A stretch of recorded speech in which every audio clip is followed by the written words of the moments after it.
Now, here's something interesting. I used to teach a class on spiritual growth, and we would go over the spiritual disciplines, but we'd actually engage in them. One day, I would teach about silence and solitude, and then I would say, okay, we're going to do silence and solitude today as a practice. So for the next 3 hours, I need you to leave all your cell phones here. I need you to take nothing but Bible, and you can take a pen and paper if you want to. That's it. At first, they were like, awesome, this is going to be great, quiet time. And I'm like, 3 hours, and they're like, oh, no.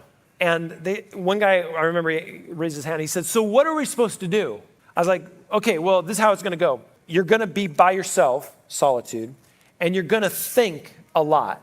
And you're going to think about all the things you need to think about. That's going to be the first 15 or so minutes. And then for the next 15 or 20 or 30 minutes, you're going to be really bored.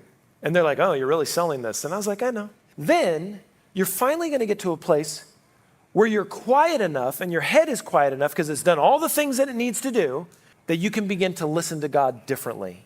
What's funny about silence and solitude is that the first time it may take 3 hours to get to that place. But when you actually practice that discipline, there may be a point where you can move into that place where you're quiet enough to hear the voice of God much more quickly. So it's only taking you 10 minutes to find that silence and solitude because you've practiced it and you've become better at knowing what it means to finally get through all your stuff in your head and get to the God stuff of your soul.